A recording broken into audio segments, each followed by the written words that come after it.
വാർത്തകൾ വിശദമായി. ജിഷ വധക്കേസിൽ ഒരാളെ കൂടി പോലീസ് കസ്റ്റഡിയിലെടുത്തു. രേഖാചിത്രവുമായി സാമ്യമുള്ളയാളെ ഇടുക്കിയിൽ നിന്നാണ് കസ്റ്റഡിയിലെടുത്തത്. ഇയാളെ അന്വേഷണ സംഘം വിശദമായി ചോദ്യം ചെയ്തു വരികയാണ്. അടിപിടി കേസുമായി ബന്ധപ്പെട്ടാണ് ഇടുക്കി കഞ്ഞിക്കുഴി പോലീസ് വെൺമണിയിൽ നിന്നും യുവാവിനെ കസ്റ്റഡിയിലെടുത്തത്. പെരുമ്പാവൂർ സ്വദേശിയുടെ ഉടമസ്ഥതയിലുള്ള വീട്ടിൽ വാടകയ്ക്ക് താമസിക്കുകയായിരുന്ന ഇയാൾക്ക് ജിഷ വധക്കേസ് അന്വേഷണ സംഘം പുറത്തുവിട്ട രേഖാചിത്രവുമായി സാമ്യമുള്ളതായി കണ്ടെത്തി. ഇതേ തുടർന്ന് ഇയാളെ അന്വേഷണ സംഘത്തിന് കൈമാറുകയായിരുന്നു. വിവിധ ഭാഷകൾ കൈകാര്യം ചെയ്യുന്ന ഇയാൾ പെരുമാറ്റത്തിൽ അസ്വാഭാവികത പ്രകടിപ്പിച്ചിരുന്നതായി പ്രാഥമിക ചോദ്യം ചെയ്യലിൽ പോലീസിന് ബോധ്യപ്പെട്ടു. ഇയാളെ പെരുമ്പാവൂരിലെത്തിച്ച് വിശദമായി ചോദ്യം ചെയ്തു വരികയാണ്. അതേസമയം കേസുമായി ബന്ധപ്പെട്ട് അന്വേഷണ സംഘം കസ്റ്റഡിയിലെടുത്ത ഗുണ്ടാ നേതാവിനെ ചോദ്യം ചെയ്യൽ തുടരുകയാണ്. കൊലപാതക ദിവസം ഇയാളെ കുറുപ്പമ്പടിയിൽ കണ്ടെന്ന വിവരത്തെ തുടർന്നാണ് ഇയാളെ പോലീസ് കഴിഞ്ഞ ദിവസം കസ്റ്റഡിയിലെടുത്തത്. പ്രമുഖ രാഷ്ട്രീയ പാർട്ടിയുമായി ബന്ധപ്പെട്ട കേസുകളിലും ഇയാൾ പ്രതിയാണ്. രാഷ്ട്രീയ നേതാക്കളുമായി ഇയാൾക്ക് ബന്ധമുണ്ടോ എന്നും പോലീസ് അന്വേഷിക്കുന്നുണ്ട്. ജിഷ കൊല്ലപ്പെട്ട ദിവസം സമീപത്തെ ടവറുകളിൽ നിന്ന് 27 ലക്ഷം ഫോൺ കോളുകൾ പോയതിന്റെ രേഖകൾ പോലീസിന് ലഭിച്ചിട്ടുണ്ട്. ഈ രേഖകളും പോലീസ് വിശദമായി പരിശോധിച്ചു വരികയാണ്. News bureau, Kochi. കേസ് അന്വേഷണത്തിന്റെ ഭാഗമായി പി തങ്കച്ചന്റെ PA ബൈജുവിനെ ചോദ്യം ചെയ്തു. ജിഷയുടെ അമ്മ തങ്കച്ചന്റെ വീട്ടിൽ ജോലിക്ക് പോയിട്ടില്ലെന്ന് ബൈജു മൊഴി നൽകി. തങ്കച്ചനെതിരെ ഉയർന്ന ആരോപണങ്ങളെല്ലാം PA നിഷേധിച്ചു. അന്യസംസ്ഥാന തൊഴിലാളികൾ ജോലി ചെയ്യുന്ന സ്ഥാപനങ്ങളുടെ ഉടമകളുടെ യോഗം വിളിച്ച് പോലീസ് തൊഴിലാളികളുടെ സമഗ്ര വിവരങ്ങൾ ശേഖരിച്ചു. ജിഷ വധക്കേസുമായി ബന്ധപ്പെട്ട് തങ്കച്ചനെതിരെ പരാതി നൽകിയ ജോമോൻ പുത്തൻപുരക്കലിൽ നിന്ന് ADGP B സന്ധ്യയുടെ നേതൃത്വത്തിലുള്ള അന്വേഷണ സംഘം നേരത്തെ മൊഴിയെടുത്തിരുന്നു. ജിഷയുടെ അമ്മ രാജേശ്വരി തങ്കച്ചന്റെ വീട്ടിൽ ജോലിക്ക് പോയിട്ടുണ്ടെന്ന് ജിഷയുടെ അച്ഛൻ പാപ്പുവും വെളിപ്പെടുത്തിയിരുന്നു. ഈ സാഹചര്യത്തിലാണ് തങ്കച്ചന്റെ PA ബൈജുവിനെ അന്വേഷണ സംഘം ചോദ്യം ചെയ്തത്. തങ്കച്ചനെതിരെ ഉയർന്ന ആരോപണങ്ങളെല്ലാം ബൈജു നിഷേധിച്ചു. ജിഷയുടെ അമ്മ തങ്കച്ചന്റെ വീട്ടിൽ ജോലിക്ക് പോയിട്ടില്ലെന്നും ബൈജു മൊഴി നൽകി. ബൈജുവിന്റെ മൊഴിയുടെ ആധികാരികത പോലീസ് വിശദമായി പരിശോധിക്കും. മുൻപ് അന്വേഷണ സംഘം ചോദ്യം ചെയ്ത അയൽവാസികളിൽ പലരെയും വീണ്ടും പോലീസ് വിളിച്ചു വരുത്തി ചോദ്യം ചെയ്തു വരികയാണ്. ജിഷയുടെ ഒരു സുഹൃത്തിനെയും പോലീസ് കഴിഞ്ഞ ദിവസം ചോദ്യം ചെയ്തിരുന്നു. അതേസമയം അന്യസംസ്ഥാന തൊഴിലാളികൾ ജോലി ചെയ്യുന്ന സ്ഥാപനങ്ങളുടെ ഉടമകളുടെ യോഗം പെരുമ്പാവൂരിൽ വിളിച്ചു ചേർത്തു. ഈ സ്ഥാപനങ്ങളിലെ തൊഴിലാളികളുടെ സമഗ്ര വിവരം ഉടമകളിൽ നിന്ന് പോലീസ് ശേഖരിച്ചു. ജിഷയുടെ കൊലപാതകം സംബന്ധിച്ച് പൊതുജനങ്ങൾക്കറിയാവുന്ന വിവരങ്ങൾ കൈമാറുന്നതിന് പെരുമ്പാവൂരിലെ വിവിധ പ്രദേശങ്ങളിൽ പോലീസ് ഇൻഫർമേഷൻ ബോക്സ് സ്ഥാപിച്ചിട്ടുണ്ട്. പോലീസിന് നിർണായക വിവരങ്ങൾ നൽകുന്നതിനുള്ള ഭീതി ഒഴിവാക്കാനാണ് പോലീസ് ഇൻഫർമേഷൻ ബോക്സുകൾ സ്ഥാപിച്ചിരിക്കുന്നത്. News bureau, Kochi. പാലക്കാട് ഒലവക്കോട്ട് ഒരു കുടുംബത്തിലെ 2 യുവതികളെ വീടിനുള്ളിൽ തൂങ്ങി മരിച്ച നിലയിൽ കണ്ടെത്തി. സഹോദരികളുടെ മക്കളായ നിമ, അനുപ്രിയ എന്നിവരാണ് മരിച്ചത്. മരണത്തിൽ അസ്വാഭാവികത ഉണ്ടോ എന്നത് സംബന്ധിച്ച് പാലക്കാട് ടൗൺ നോർത്ത് പോലീസ് അന്വേഷണം ആരംഭിച്ചു. രാവിലെയാണ് സഹോദരികളുടെ മക്കളായ നിമ, അനുപ്രിയ എന്നിവരെ ഒലവക്കോട്ടെ തറവാട്ട് വീട്ടിൽ തൂങ്ങി മരിച്ച നിലയിൽ കണ്ടെത്തിയത്. അമ്മ വീട്ടിൽ താമസിച്ച് പാലക്കാട്ടെ സ്വകാര്യ സ്ഥാപനത്തിൽ ബ്യൂട്ടീഷ്യൻ കോഴ്സിന് പഠിച്ചുവരികയായിരുന്നു ഇരുവരും. നെന്മാറയിലെ സുന്ദരം ഗീത ദമ്പതികളുടെ മകളും ഒലവക്കോട് ആലങ്കോട് സ്വദേശി ജയപ്രകാശിന്റെ ഭാര്യയുമാണ് മരിച്ച നിമ. ജയപ്രകാശ് വിദേശത്ത് ജോലി ചെയ്യുകയാണ്. നിമയുടെ അമ്മയുടെ സഹോദരിയുടെ മകളാണ് അനുപ്രിയ. കോഴിക്കോട് കടലുണ്ടി സ്വദേശിനിയാണ് അനുപ്രിയ. കുടുംബ പ്രശ്നങ്ങളാണ് ആത്മഹത്യയ്ക്ക് കാരണമെന്ന് കരുതുന്നു.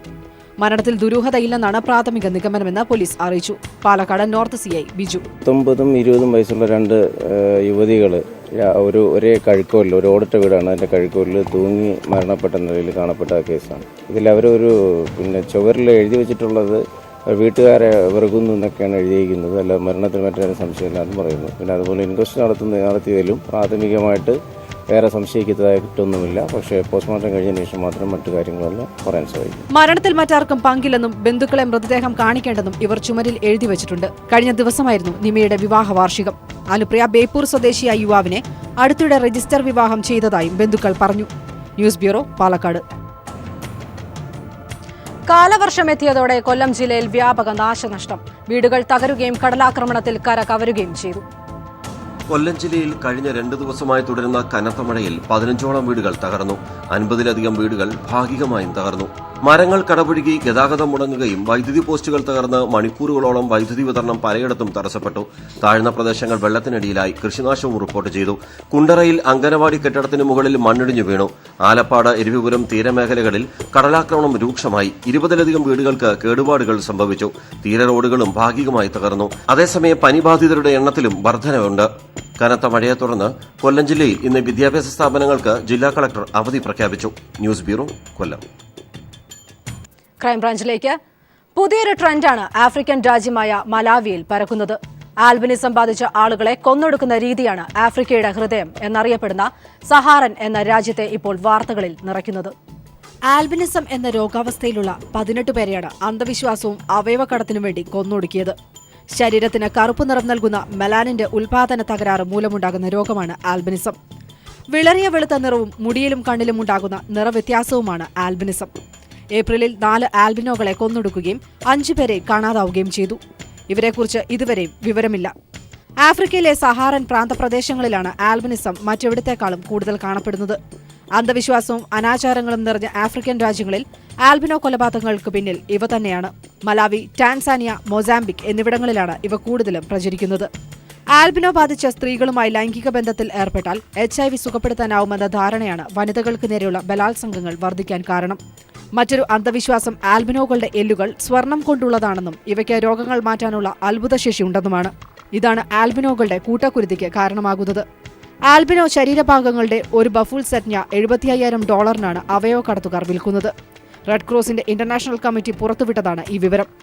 2014 മുതൽ കൊല്ലപ്പെട്ട ആൽബിനോകളുടെ കൃത്യമായ എണ്ണം പോലും തിട്ടപ്പെടുത്താൻ മലാവിയൻ സർക്കാരിന് കഴിഞ്ഞിട്ടില്ല. ഐക്യരാഷ്ട്രസഭയും സംഭവത്തെ അപലപിച്ചു.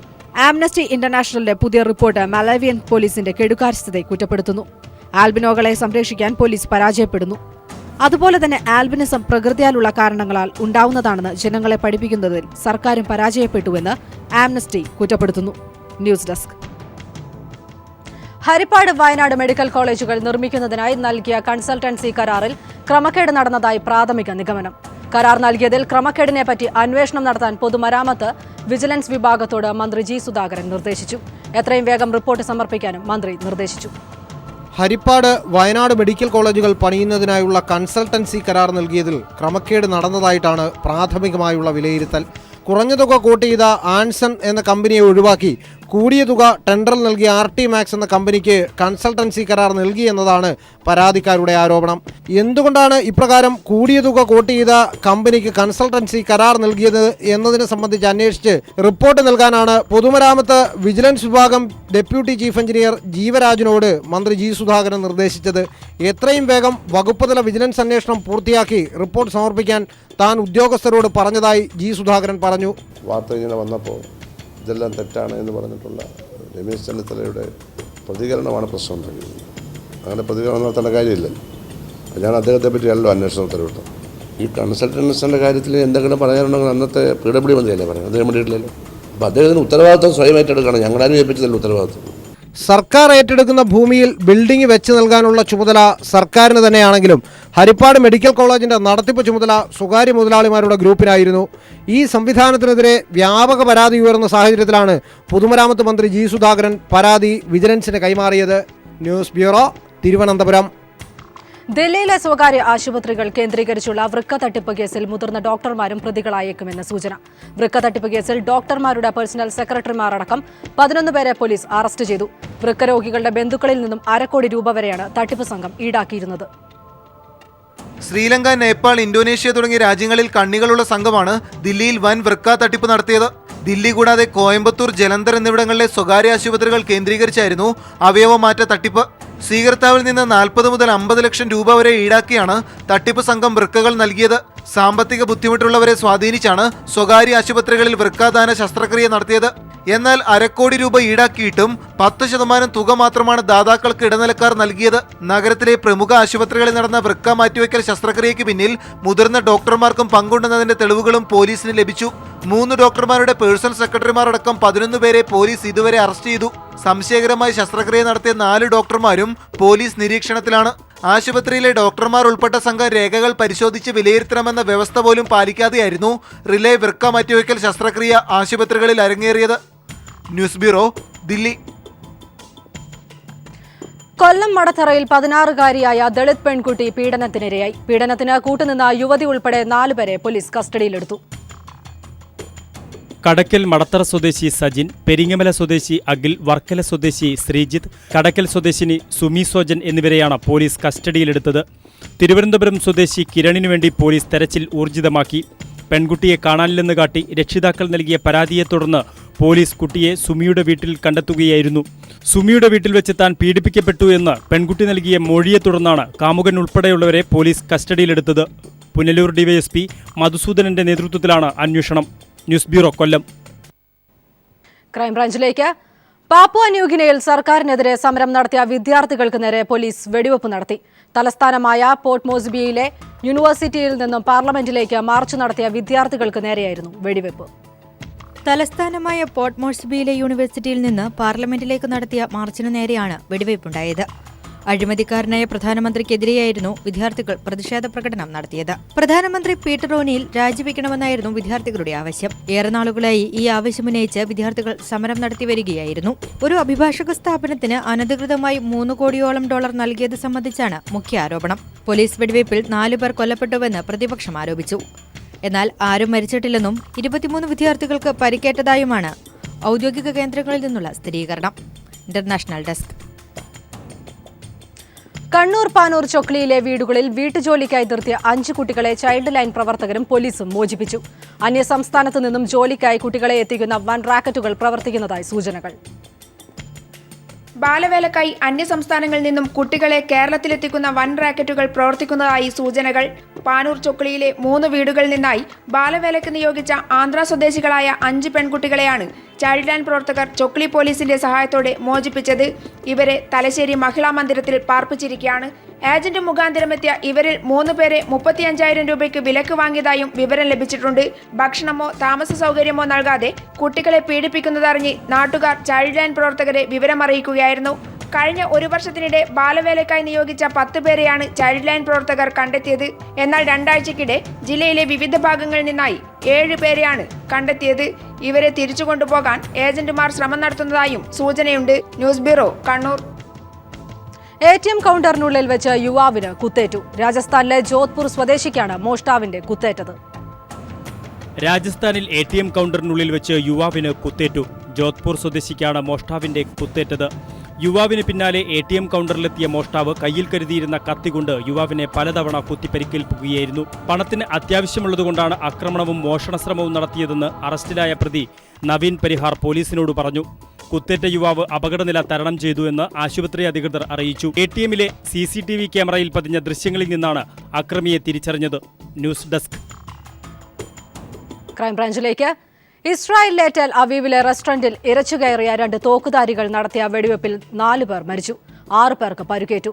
ടെൽ അവീവിലെ മാക്സ് ബ്രണ്ണർ റെസ്റ്റോറന്റിലാണ് ആക്രമണം നടന്നത്.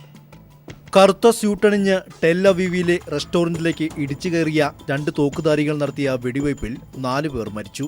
6 പേർക്ക് പരിക്കേറ്റു. ടെൽ അവീവിലെ മാക്സ് ബെർണർ റെസ്റ്റോറന്റിലാണ് ആക്രമണം നടന്നത്. വലതുപക്ഷ യഹൂദ തീവ്രവാദികളാണ് ആക്രമണത്തിന് പിന്നിലെന്ന് പോലീസ് പറഞ്ഞു. 4 വയസ്സുള്ള കുട്ടിക്കും വെടിവയ്പിൽ സാരമായി പരിക്കേറ്റിട്ടുണ്ട്. ഇസ്രായേലികളെ ലക്ഷ്യമിട്ട് നടന്ന ഭീകരാക്രമണമാണ് ഇതെന്ന് പോലീസ് പറഞ്ഞു. ഹെബ്രാത്തിൽ നിന്നുള്ള സഹോദരങ്ങളാണ് ആക്രമണം നടത്തിയതെന്നും പോലീസ് സ്ഥിരീകരിച്ചു. വെടിവെച്ച 2 പേരിൽ ഒരാളെ പിടികൂടിയിട്ടുണ്ട്. പരിക്കേറ്റ രണ്ടാമനും പോലീസിന്റെ കസ്റ്റഡിയിലുണ്ട്. നാടൻ തോക്കുപയോഗിച്ചാണ് അക്രമികൾ വെടിയുതിർത്തതെന്ന് ദൃക്സാക്ഷികൾ പറഞ്ഞു. അക്രമത്തിന് പിന്നിൽ 2-ലധികം പേരുണ്ടായിരുന്നുവെന്നും സൂചനയുണ്ട്. ആക്രമണത്തിന് ഉപയോഗിച്ച ആയുധങ്ങളും പോലീസ് കണ്ടെടുത്തു. പ്രതിരോധ മന്ത്രാലയത്തിന് വളരെ അടുത്തുവച്ചാണ് ആക്രമണം ഉണ്ടായതെന്നത് ഉദ്യോഗസ്ഥരെയും പരിഭ്രാന്തിയിലാക്കിയിട്ടുണ്ട്. ആക്രമണത്തെ ഐക്യരാഷ്ട്രസഭ അപലപിച്ചു. ഭീരുക്കളാണ് അക്രമം നടത്തിയെന്ന് UN സ്പെഷ്യൽ കോർഡിനേറ്റർ നിക്കോളാസ് മ്ലാദനോവ് പ്രതികരിച്ചു. News desk. ഇറാഖ് തലസ്ഥാനമായ ബാഗ്ദാദിൽ 2 നടന്ന ബോംബ് സ്ഫോടനങ്ങളിൽ 27 പേർ കൊല്ലപ്പെട്ടു. നഗരത്തിൽ നടന്ന ചാവേർ ആക്രമണത്തിൽ 15 പേർ കൊല്ലപ്പെടുകയും 35-ലധികം പേർക്ക് പരിക്കേൽക്കുകയും ചെയ്തു. പരിക്കേറ്റവരിൽ പലരുടെയും നില അതീവ ഗുരുതരമാണ്. രണ്ടാമത്തെ ആക്രമണം നടന്നത് വടക്കൻ ബാഗ്ദാദിലെ താജി നഗരത്തിലെ സൈനിക ചെക്ക് പോസ്റ്റിലാണ്. സ്ഫോടക വസ്തുക്കൾ നിറച്ച കാർ ചെക്ക് പോസ്റ്റിൽ ഇടിച്ചുകയറ്റി. സംഭവത്തിൽ 5 സൈനികരും 7 നാട്ടുകാരുമടക്കം 12 പേരാണ് കൊല്ലപ്പെട്ടത്. 28 പേർക്ക് പരിക്കേറ്റു. സ്ഫോടനങ്ങളുടെ ഉത്തരവാദിത്തം ഭീകര സംഘടനയായ ഇസ്ലാമിക് സ്റ്റേറ്റ് ഏറ്റെടുത്തിട്ടുണ്ട്. International desk.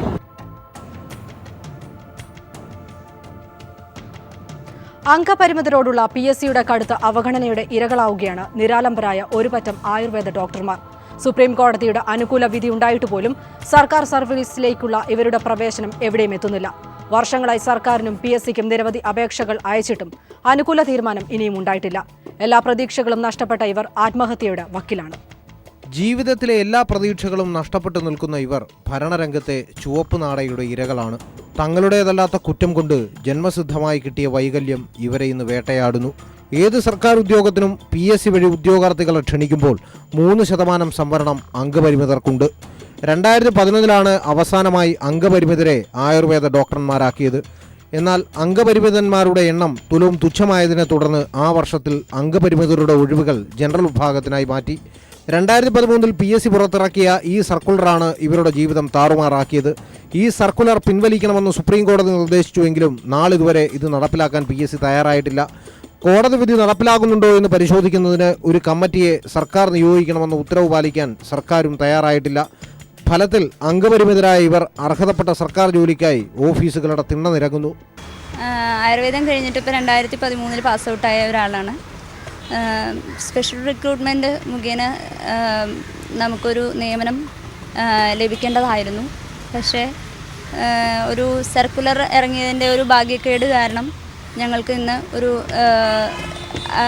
Ayurveda medical officer തസ്തികയിൽ ഫിസിക്കലി ഹാൻഡിക്യാപ്ഡ് ആയിട്ടുള്ള ആളുകൾക്ക് അർഹതപ്പെട്ട സീറ്റുകൾ നിഷേധിക്കപ്പെട്ടിരിക്കുകയാണ്. PSCയുടെ അവഗണനയിൽ മനമെടുത്ത ഇവർ പുതിയ സർക്കാരെങ്കിലും കനിയുമെന്ന പ്രതീക്ഷയിലാണ്. S. ജീവൻകുമാർ, തിരുവനന്തപുരം.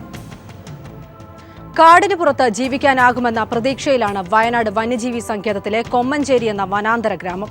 പതിറ്റാണ്ടുകളായി പുനരധിവാസം കാത്തിരിക്കുകയാണ് ഇവിടെയുള്ള പ്രാർത്ഥന ഗോത്രവർഗ വിഭാഗത്തിൽപ്പെട്ടവർ.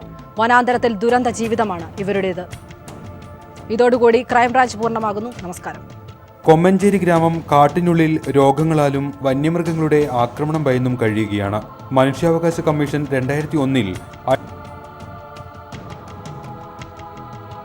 കൊമ്മഞ്ചേരി ഗ്രാമം കാട്ടിനുള്ളിൽ രോഗങ്ങളാലും വന്യമൃഗങ്ങളുടെ ആക്രമണം ഭയന്നും കഴിയുകയാണ്.